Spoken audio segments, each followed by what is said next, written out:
Hi there, Tim Bauer here from LiveVideoGuitarLessons.com with the practice tip of the day. This one is for the beginning player, and today I want to talk about strumming, just some basic strumming strategies. We want you to have a nice smooth strum motion, and we don't want to develop any bad habits, before, in the very beginning that we later have to break. Alright, so one of the main things, everything on your strum hand, everything from your shoulder down, you have to relax. You have to be very relaxed as a musician anyway, otherwise, if you're tight, you're going to sound tight when you're playing. That stiff, harshness, that doesn't sound good in music. So anyway, just relax everything from your shoulder. Just kind of loosen up. Hold the pick with your thumb and index finger only. A lot of people, when they first start, they want to hold it with their thumb and two fingers, and that's a problem for two reasons. It throws your hand out of balance.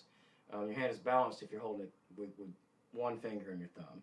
But also, sometimes you won't need it yet because you're just getting started. But you need these two fingers to do things sometimes. You don't need the little finger unless you figure out some way to use it. But traditionally, that's not used for anything on guitar. But sometimes you need it to kind of like pop these strings.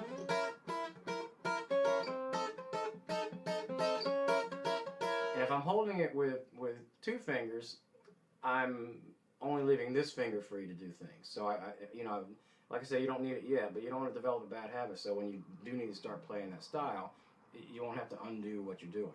Main thing in the beginning, it keeps your hand in balance to hold it the right way. Okay, the basic strumming motion is about 2/3 twisting out of the elbow and about 1/3 actually moving your arm. Most of the time when people get started, they do 100% arm motion, and that messes them up, and it's a lot of motion. It'll wear you out, if you're trying to play a fast song.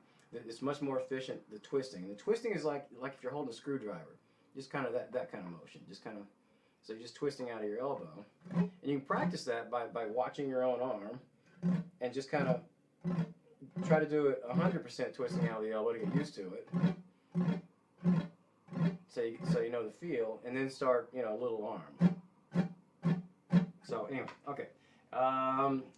Also, when people first get started, they're very tense. They're holding the pick really, really tight, and that's normal. But you have to break that habit pretty soon, because the tighter you hold the pick, the harsher, more pick slap you get, and it tightens up your whole arm when you do that anyway. So just relax. You're going to drop the pick every once in a while. You're going to drop it in the sound hole.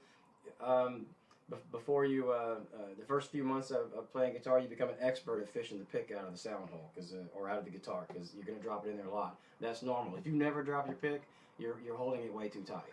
So you don't have to drop your pick on purpose, but if I go play, I don't know, if I go play, I probably drop my pick, once out of every 3 or 4 shows. It's no big deal. Nobody sees it unless it goes flying out in the audience, which happens sometimes. But you just kind of, if you drop it, you just kind of finish up with your fingers. So don't worry about dropping the pick. And also, all this goes back to relaxing. A lot of times people want to make a fist. They'll hold the pick like that, and they're making a fist over. They're not squeezing a tight fist, but they have their fingers curled up in there like that. And that, number one, throws your hand out of balance. Number two, it makes you tight, so you get all that unpleasant pick slap again. So just relax.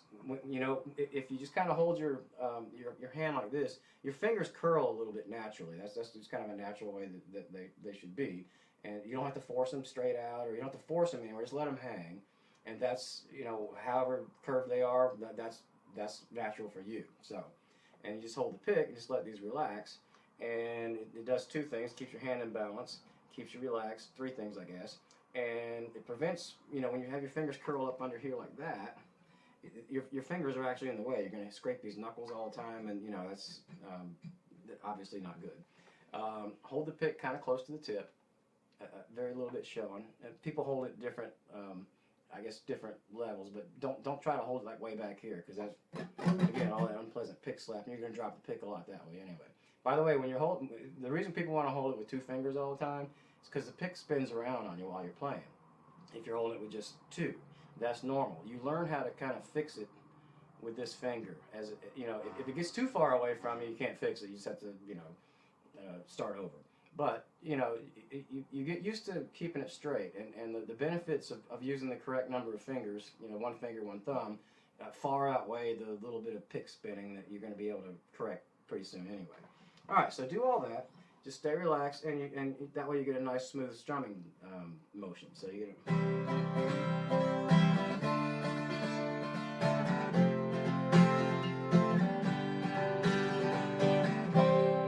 and that's you know, music is supposed to be relaxing, or most music is, and the smoother you are doing it, the more relaxing it is to anybody listening, and also to you as the player, because you know you're listening as well. So anyway, so just kind of incorporate that into your strumming pattern.